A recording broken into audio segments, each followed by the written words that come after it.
오늘 말씀은 마태복음 22장 1절에서 15절 말씀, 비유로 읽는 성경 6번째 시간인데요. 네, 타이틀이 확신이 거짓보다 진실에 더 큰 위협일 수 있다. 뭐 그냥 직관적으로 읽으면 거짓말은 저 거짓말인데 이래서 속지 않을 수 있는 판단이 될 수 있는데, 이 확신하고 있는 것이 오히려 진실을 위협하지 않나? 이런 관점에서 오늘 비유를 한번 살펴보려고 합니다.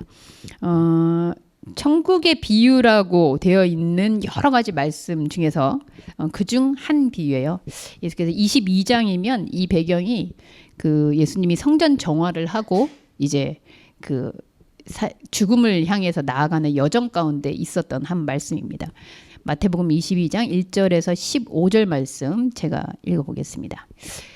예수께서 다시 비유로 대답하여 이르시되 천국은 마치 자기 아들을 위하여 혼인잔치를 베푼 어떤 임금과 같으니 그 종들을 보내어 그 청한 사람들을 혼인잔치에 오라 하였더니 오기를 싫어하거늘 다시 다른 종들을 보내며 이르되 청한 사람들에게 이르기를 내가 오찬을 준비하되 나의 소와 살찐 짐승을 잡고 모든 것을 갖추었으니 혼인잔치에 오소서 하라 하였더니 그들이 돌아보지도 않고 한 사람은 자기 밭으로 한 사람은 자기 사업하러 가고 그 남은 자들은 종들을 잡아 모욕하고 죽이니 임금이 노하여 군대를 보내어 그 살인한 자들을 진멸하고 그 동네를 불사르고 이에 종들에게 이르되 혼인잔치는 준비되었으나 청한 사람들은 합당하지 아니하니 내 거리 길에 나가서 사람을 만나는 대로 혼인잔치에 청하여 오라 한대 종들이 길에 나가 악한 자나 선한 자나 만나는 대로 모두 데려오니 혼인잔치에 손님들이 가득한지라 임금이 손님들을 보러 들어올새 거기에 예복을 입지 않은 한 사람을 보고 이르되 친구여 어찌하여 예복을 입지 않고 여기 들어왔느냐 하니 그가 아무 말도 못하거늘 임금이 사환들에게 말하되 그 손발을 묶어 바깥 어두운 데에 내던지라 거기서 슬피 울며 이를 갈게 되리라 하니라. 청함을 받은 자는 많되 택함을 입은 자는 적으니라. 이에 바리새인들이 가서 어떻게 하면 예수를 말에 올무에 걸리게 할까 상의하고. 네, 1절에서 15절 말씀 많이 익숙한 말씀이긴 한데요. 저는 그동안 이 본문을 이렇게 듣거나 읽을 때마다 되게 의문이 많았던 본문이기도 해요. 그래서 오늘 여러분과 함께 나누면서 조금은 다른 관점에서 한번 좀 봤으면 좋겠다. 뭐 지난 한 주간 그 MBC에서 다큐멘터리를 찍어서 넷플릭스에서 방영한 나는 신이다. 때문에 세간의 화제가 됐습니다. JMS 정말 오래된 그 얘기거든요. 옛날에 그 지성의 보고라고 할 수 있는 2대 여성도들 사건 뭐 이래가지고 근데 저는 그 사람이 아직도 살아있는지 잘 몰랐어요.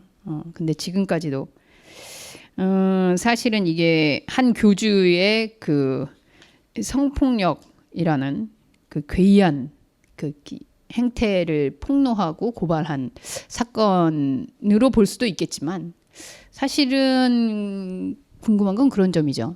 아니 이렇게 기이한 행각을 부리는 교주를 어떻게 해서 신봉하고 있는 것일까? 그 이면에는 뭐가 있는 것일까? 사실 저도 잘 모르긴 하지만 그 이단 연구를 했던 사람들의 얘기를 들어보니까 이게 다른 종교 그 교주에 비해서 다른 이단 교주에 비해서 이 정명석 씨가 재산은 그렇게 많지 않다 그래요. 그 수많은 있는 그 지교회라든지 건물이나 뭐 이 재산들이 그 한 5명 정도의 핵심 인물들에게 다 이렇게 분산돼 있다 그러더라고요.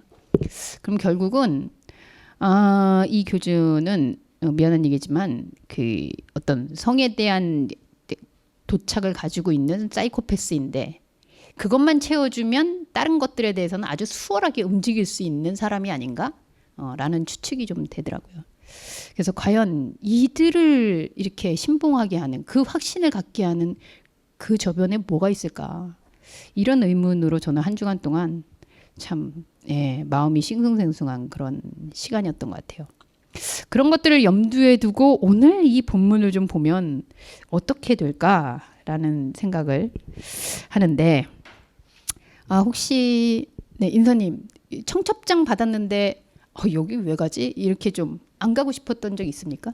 그래서 안 간 적. 축가하려고 가야 되는 그렇죠. 가야 되는 이유가 있어서 갈 거죠. 혹시 우리 웅님 아니 이 사람은 왜 나한테 청첩장을 보내지? 이런 사람 혹시 있죠? 그럴 때 어떻게 하세요? 아니 그냥 안 가요. 어. 그러니까 어, 보낼 때도 있고. 요즘에 뭐 정말 아니 이분은 누구지 이럴 정도인데 또 이렇게 보내는 분들도 꽤 있고 그러더라고요. 그럴 때 참 당황스럽기도 하고 그런데 오늘 이 혼인잔치를 놓고 벌어지는 한 사건이에요.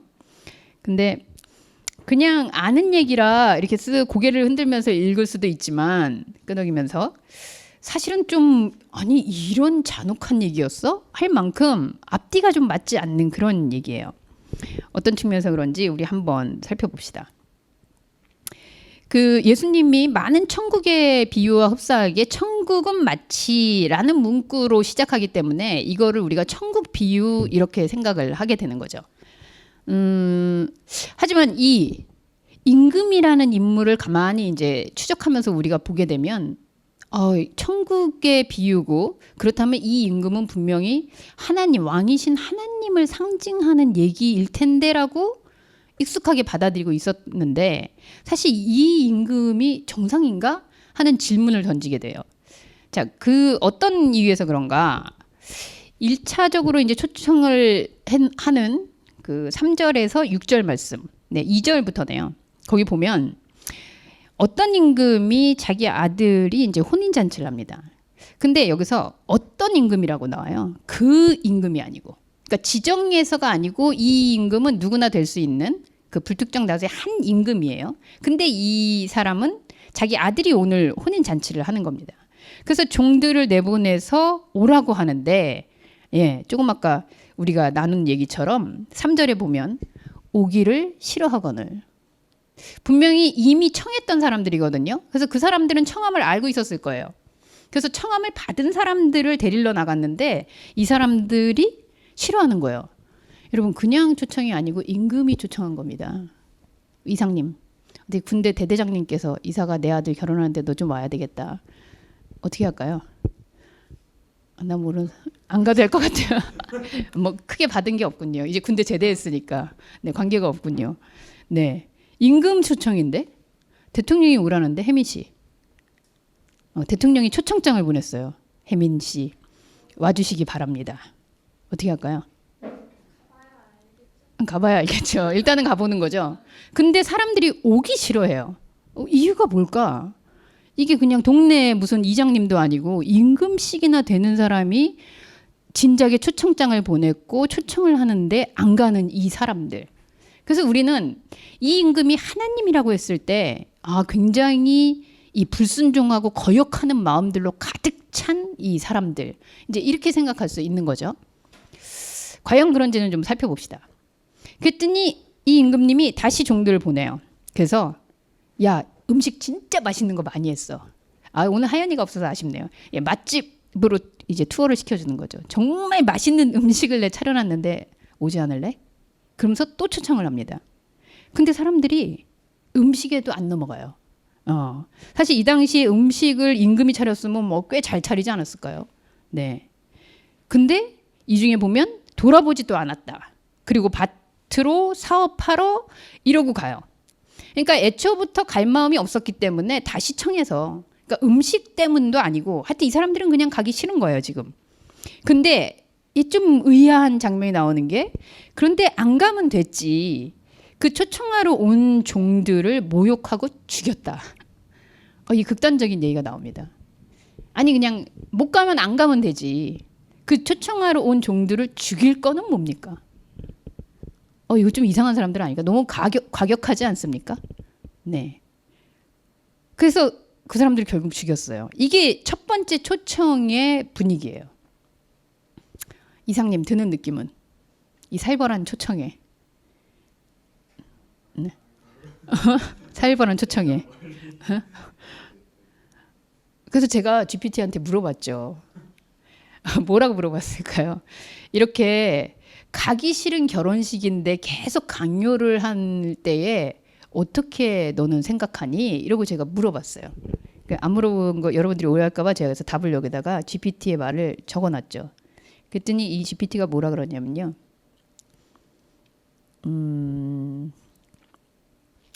이렇게 얘기합니다. 결혼식에 오고 싶지 않은 사람에게 강요하는 것은 좋은 생각이 아니다.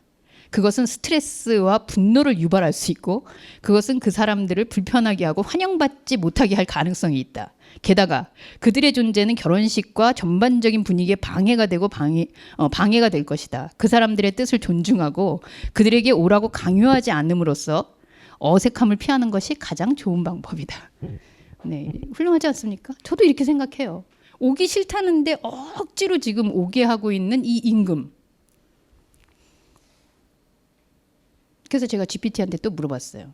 그래, 너는 이렇게 대답하는데 성경에는 그 하나님의 비유를 하면서 예수님이 강제로 이렇게 오도록 초청을 하고 있거든. 그거에 대해서 너는 어떻게 생각하니?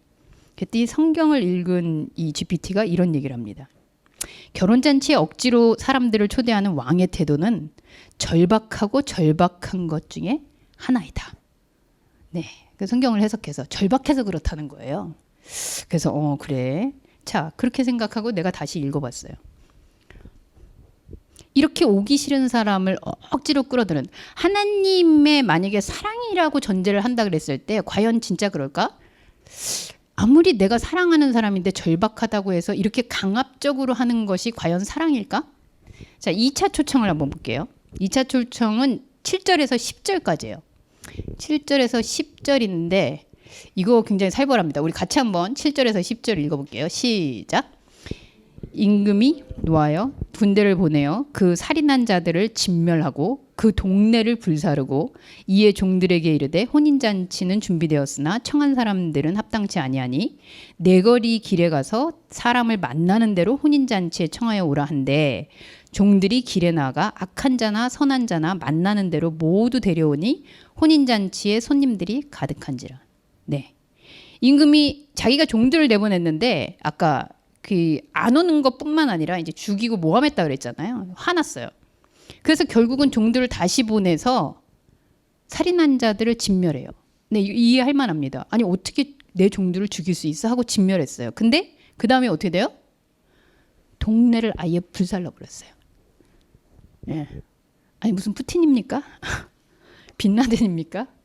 아니 그 살인한 사람 그 이렇게 한 사람들을 그렇게 징벌하는 거는 이해돼요.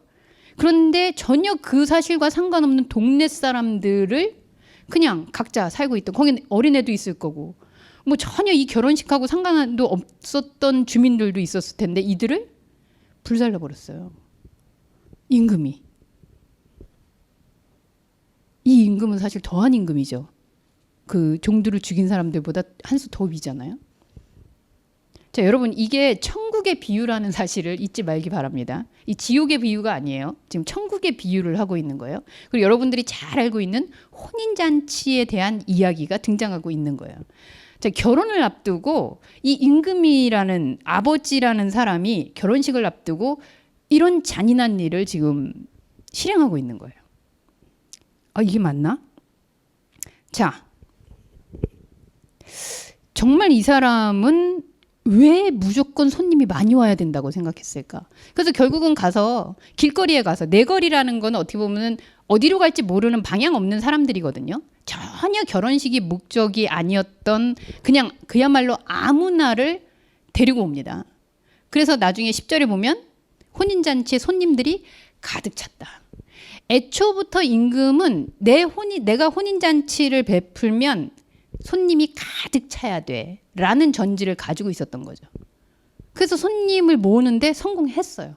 결국은 어떻게 해서 한 마을을 다 불살라버리고 이거는 초청이 아니라 거의 연행이라고 해야 되겠죠. 예, 끌고 왔다라고 봐야 되겠죠. 이 수많은 사람들을 그래서 결국은 자기 결혼식 그 아들 결혼식에 갖다 앉혔어요. 마지막 초청을 한번 볼게요. 11절에서 14절. 제가 여기다 이렇게 써놨어요. 남은 본문에서 뒷목 잡고 쓰러지지 않길. 이렇게 써놨어요. 자, 11절에서 12절 보면은요. 그렇게 데려왔습니다. 여러분 길에 가다가 어떤 사람은 진짜 일하러 가다가 왔을 수도 있고 막 지금 급해 죽겠는데 엄마 아픈데 이렇게 보살피러 가다가 올 수도 있고 막 그런 중에 어쨌든 다짜고짜 막 끌고 오니까 왔잖아요. 근데 그 들어오는 사람들을 쫙 보다가 임금이 뭐라 그러느냐? 딱 한 사람을 붙잡고 너 왜 예복도 안 입고 왔어? 아니 지금 어떤 사람을 데려왔는데 결혼식에 초청받은 사람들이 온 게 아니잖아요. 길에 가다가 지금 끌려왔거든요. 다. 근데 왜 결혼식에 예복 안 입고 왔어? 그러면서 이 사람을 어떻게 대하냐 하면 뭐라고 그럽니까? 여기 보면 만난 대로 데려와서 12절에 어찌하여 예복을 입지 않고 여기 왔느냐 하니까 이 사람이 아무 말도 못하는 게 당연하죠.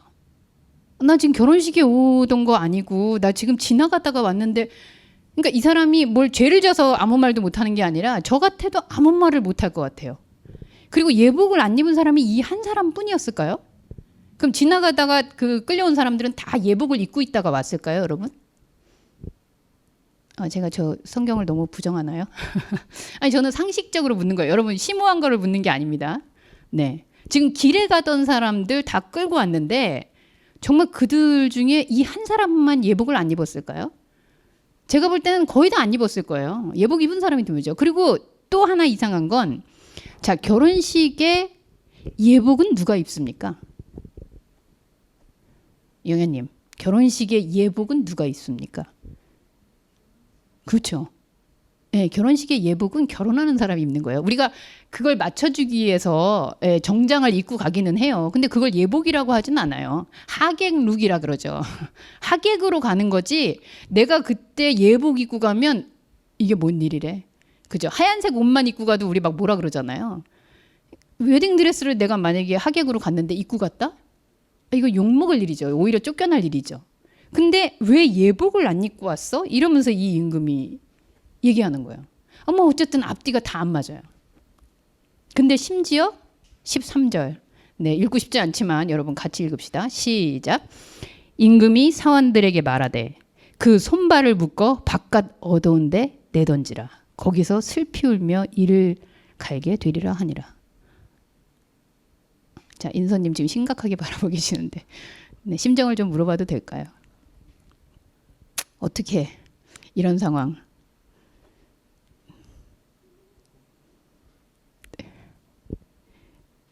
예복 안 가지고 오신 분처럼 말을 못하네요. 예복 안 입은 사람처럼 말을 못하네. 그죠? 자, 평소에 그럼 어떻게 이해하고 있었을까요? 우리는 천국의 비유고 임금은 하나님이고 어쨌든 혼인잔치에 초청해서 하나님의 복된 것을 먹이고 살리기 위한 그 간절함이 있는 아버지의 마음이다 라고 이해를 하고 있었죠. 사실은 그게 아니다 기다의 문제가 아니고요. 정말 하나님을 비유하는 예수님이 그 당시에 이 사람들에게 하나님의 나라, 하나님의 성품, 하나님의 속성을 전하는 복음을 전하면서 아니 하나님을 정말 꼭 이렇게 표현을 해야 되나? 이걸 정말 하나님이라고 들었다면 이걸 들은 사람 중에 너무 두렵지 않겠어요? 혜민님, 이런 하나님이면 너무 무섭지 않겠어요? 저는 맨날 그러면 잠 못 예복을 입고 자야 될 것 같아. 그래서 때를 얻든지 못 얻든지 예복이 준비되어 있어야 된다. 그러니까 물론 예복이 기도고 말씀이고 그런 걸 준비하고 있어야 된다. 뭐 영적 예복이다. 아무리 이렇게 얘기를 하더라도 하나님의 성품이 정말 이렇게 무시무시한 분인가? 그래서 그 초청이 안 오면 막 다 불살라 버리고 막 이런 분인가? 이상님의 하나님은 그런 하나님이십니까? 그런 하나님이면 이삭이가 여기 안 앉아 있겠죠. 도대체 왜 우리는 이 하나님의 나라, 천국의 비유라고 한 이 이상한 임금님, 이 임금님하고 저는 네, 나는 신이다라고에 나온 다큐멘터리에 등장하는 인물 별 차이를 잘 못 느끼겠어요. 그분은 그렇게 얘기하더라고요. 저기 성범죄로 감옥에 갔다 오시고 발목에 찬 그 전자발찌를 하나님이 주시는 십자가라고. 네. 네, 그래서 십자가를 지고 고난받는 종이라고 그렇게 얘기하시더라고요. 이게 말이 됩니까? 도대체 이런 하나님, 이런 임금, 저는 이 임금이 너무 두렵고 떨리고 무서운 임금인 것 같아요. 만약에 이분이 정말 하나님이라면 이 하나님에 대해서 우리는 어떻게 받아들이고 있을까?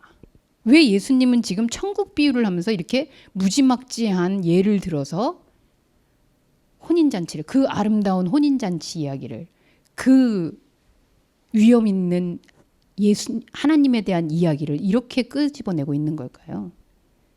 자, 여기서 한 가지 우리는 결론과도 같은 이야기로 단서를 한번 찾아봐야 될 것 같아요. 15절. 이 절이, 이거 전 뜻밖이었어요. 14절까지 쭉 읽어서 지금 저도 그랬잖아요. 여러분들한테 무슨 할 말을 못하고 이거 진짜 앞뒤가 안 맞는데? 이상한데? 그래서 이해가 안 되잖아요, 우리는. 근데 이 말을 딱 알아들은 사람들이 있습니다. 15절 같이 한번 읽어볼까요? 시작. 이에 바리새인들이 가서 어떻게 하면 예수를 말의 올무에 걸리게 할까 상의했다. 자, 바리새인들이 예수님의 말씀을 듣고 반응을 보였는데 저 예수 가만두면 안 되겠다. 이렇게 얘기하는 거예요. 자, 한 가지는 제가 계속 의문을 던진 것처럼 저렇게 하나님을 이상하게 말하다니 말도 안 돼. 자, 그러면 예수님이 이상하게 말하고 이단 사설같이 저렇게 하나님을 무섭게 말하는 사람이라면 아마 조만간 사람들이 예수를 안 따를 거예요. 그죠?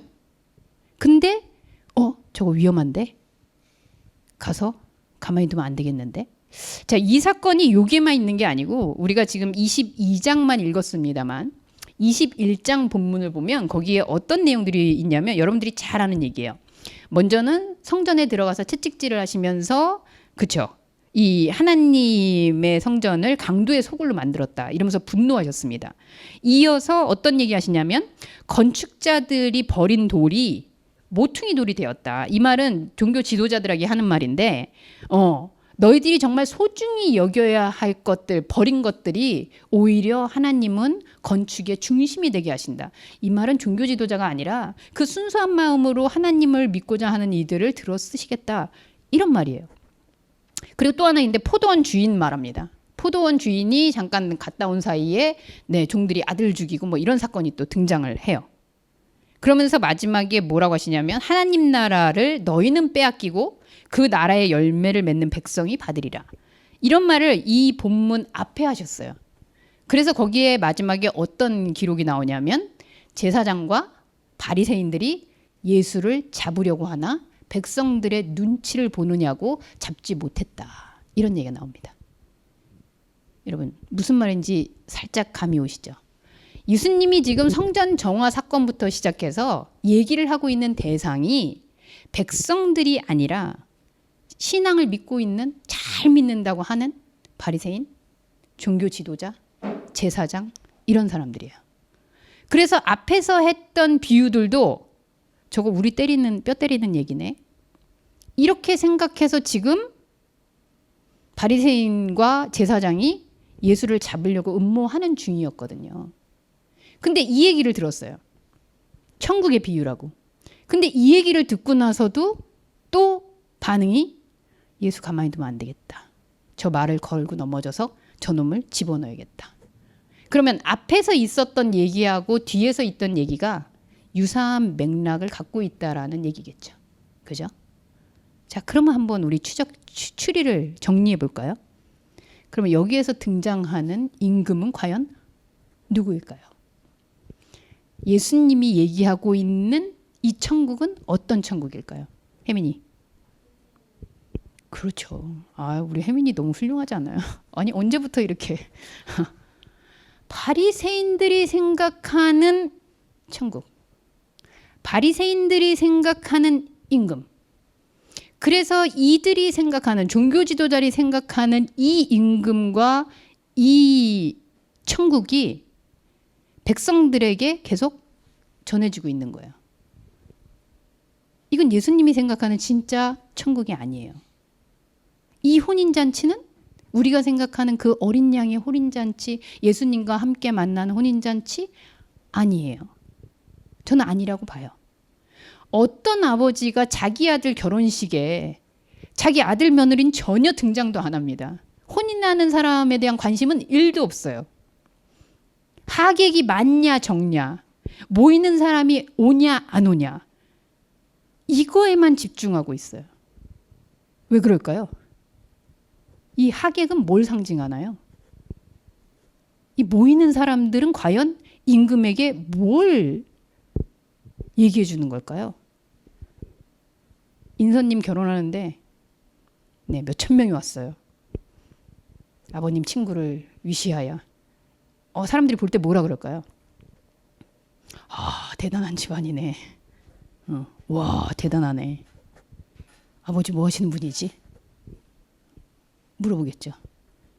임금의 관심은 지금 자기 아들이 결혼을 한다라는 사실을 빙자해서 오는 사람들, 자기 수하에 자기가 초청을 하면 당연히 와서 조아리고 인사할 사람들, 축하합니다. 자기가 그동안 쌓았던 인맥, 이게 더 중요한 거예요. 하나님이 정말 그런 분일까요? 그런데 바리새인의 하나님, 종교 지도자의 하나님은 이런 하나님 중요합니다. 그래야 백성들이 오죠. 자, 그러면 살짝 다시 한번 거꾸로 가서 추적해 볼게요. 종들이 갔는데 이 사람들이 오기 싫어했어요. 안 왔어요. 네, 성경이 문자 그대로 정말 그 중에 어떤 사람은 하도 오라 그러니까 화딱지가 나서 종을 죽였을 수도 있습니다. 그런데 그 문자 이전에 초청을 해 당연히 초청하면 올 거라고 생각하고 있는데 거절당했다. 이거는 임금에게 있어서 내 종이 죽임당한 거나 마찬가지인 거예요. 그죠? 내가 오라 그랬는데 이미 나는 수치스러워졌어. 이미 나는 매장당한 것 같은 기분이 들었어. 그래서 그 분노를 주체하지 못하죠. 오지 않는다는 사실만으로 당연히 올 사람들이라고 생각했는데, 내가 임금 정도인데 이들은 당연히 올 거라고 생각했는데 아무도 오지 않았다면 임금은 이미 자기가 죽은 것 같은, 자기 존재감이 죽었잖아요. 그래서 분노하는 거예요. 그래서 자, 그렇다면 여러분 질문해 봅시다. 이 하나님이 만약에 바리새인과 종교 지도자들이 얘기하는, 그래서 백성들에게 이게 하나님이야, 그래서 너네는 초청할 때 잘 와야 돼, 안 오면 큰일 나, 안 오면 저주받아, 이렇게 가르치고 있는 하나님이라면, 근데도 안 온 사람들, 이런 사람들은 뭘까요? 그러면 선지자죠. 그런 위협과 그런, 안 가면은 뻔히 불이익을 당할 수도 있고, 안 가면은 내가 손해를 볼 수도 있고, 임금이라는 지위로 어떻게 할 수도 있는데 그거를 거역하고 가지 않았다? 선지자죠. 개혁자죠. 저항인이죠. 우리 종교를 프로테스탄트라고 하지 않습니까? 저항이라고 하지 않습니까? 마땅히 남들 봐도 아유, 야, 찝찝해서라도 가야지, 이래야 되는 상황에 아니요, 저는 가지 않겠습니다, 이렇게 할 수 있는 사람들, 어떻게 보면은 그걸 거절하고 있는 사람들이잖아요. 예수는 누구를 얘기하고 싶었던 걸까요? 이렇게 얘기했을 때 바리새인들은 불행히도 알아들었어요. 우리가 전파하고 있는 하나님, 내가 종교라고 얘기하고 사람들이 와서 그래야 성전 앞에서 재물도 팔아먹고, 그래야 헌금도 걷고, 그래야 내가 정치적으로도 입지를 가지고 있고, 그래야 힘도 가지고 있는데 이 정체를, 우리를 지금 이렇게 까발리는 거야? 우리가 그런 하나님을 지금 얘기하고 있다라고 얘가 지금 백성들한테 지금 얘기하는 거야? 폭로하는 거야? 그렇게 되면 예수를 가만둬도 될까요? 가만둘 수 없죠.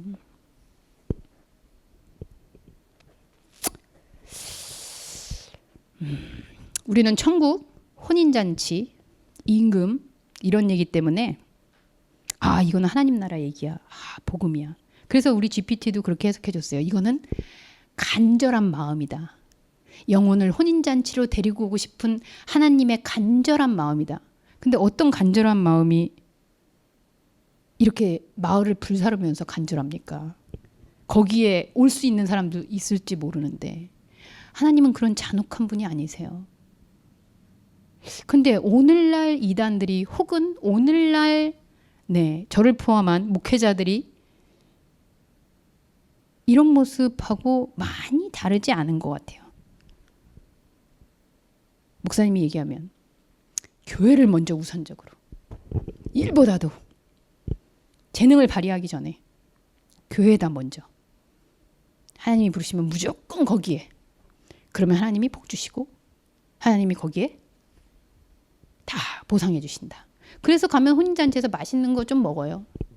네, 그 보상이 있어요.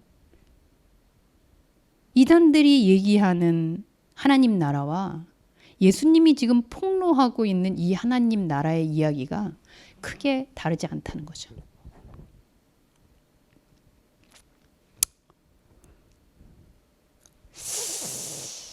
예수의 비유에 등장하는 이 어떤 임금은 바리새인과 종교자들이 믿고 가르치는 하나님 백성의 고혈을 착취하고 그들을 평가질하는, 너 왔어? 안 왔어? 예복 입었어? 안 입었어? 넌 빠져? 넌 들어와? 이렇게 맘대로 조정하는 신, 가짜, 그 가짜 왕에 대한 폭로로 이해하게 되면 앞뒤가 맞습니다. 그렇잖아요. 이게 예수님이 얘기하는, 예수님이 우리에게 전파하려는 천국이 아니고 종교 지도자들과 그리고 그 당시의 백성들을 그냥 무지하게 만들어서 하나님이라는 존재 앞에다가 끌어다 놓으려는 그 종들, 그러면서 데려다 놓는 그 하나님을 만드는 이들의 이야기라고 한다면 이 말은 너무 자연스럽게 이해가 돼요. 우리 안에서도 내가 이거 하지 않으면 하나님이 이렇게 하지 않나? 내가 그때 이걸 안 해서 하나님이 벌 줬나? 내가 이렇게 그때 순종했어야 되는데 안 했나?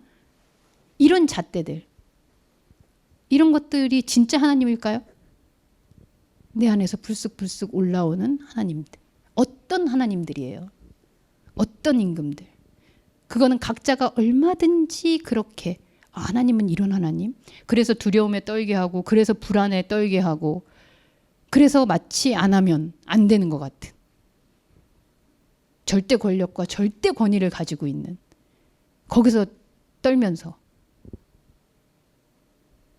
이렇게 혼인잔치, 자기 아들 며느리에 관심 없는 혼주가 있습니까? 이상한 거예요. 그리고 만약에 다 예복 입고 와서 다 같이 결혼해 하고 합동 결혼식 시킨다면 이거 이상한 거예요. 네, 저는 이렇게 볼 수도 있다는 거예요, 여러분. 제가 이것만이 정확한 해석입니다. 이렇게 얘기하면 되게 위험할 수 있어요. 그런데 성경에 기록되어 있는 은혜, 성령, 하나님, 혼인잔치, 초청, 천국, 이런 단어들을 우리가 가지고 있는, 그래서 그냥 그 단어들이 나오면 자동으로 그냥 하나님의 복음, 예수님의 말씀, 예수님이 지금 누구를 향해서 어떤 의미로 얘기하는지에 대한 관심보다 그저 그런 단어로 그래 순종해야 돼, 그래서 하나님이 초청할 땐 군말 없이 무조건, 그리고 늘 예복을 입고 준비해 있다가 가야 돼. 여러분, 이거는 JMS의 논리, 통일교의 논리, 다른 논리와 다르지 않습니다.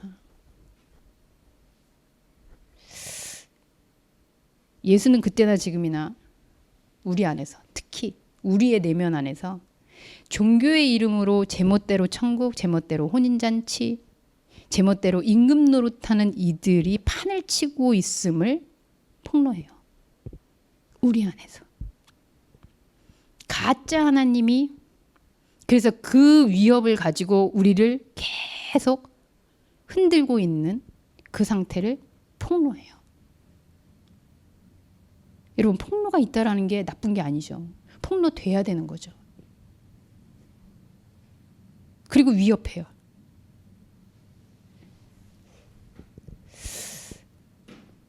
은혜의 눈은 상식을 무시하는 눈이 아니라 상식을 넘어서는 눈입니다. 우리 아까 시선이라는 찬양 했었지만 상식으로 봐도 진리는 훼손되지 않아요. 우리는 마치 이건 하나님의 말씀이기 때문에 상식하고는 전혀 달라, 다른 법이야, 그래서 JMS가 가능한 거예요. 이거는 하나님의 눈으로 보면 전자발찌가 아니라 십자가야, 이게 되는 거예요. 이거는 하나님의 눈으로 보면 어린 양의 혼인잔치야. 그래서 교주하고 같이 잠을 자고 이래도 이거는 하나님과 연합하는 일이야. 이게 가능해져요. 여러분, 상식이 진리를 훼손하지 않습니다. 상식적으로 들어도 진리는 아멘이어야 돼요. 우리가 볼 때는 저 사람들이 어떻게 저거에 넘어가지? 이렇게 얘기하잖아요. 근데 우리도 크게 다르지 않아요. 다행히 그냥 거기에 있지 않을 뿐이지. 이게 정말 혼인잔치고 이게 임금의 초청이고 이것이 하나님의 나의 부르심이라서 늘 예복 입고 있어야 되고 이렇게 믿고 있는 그 결도 사실은 크게 다르지 않은 맥락이라는 거죠.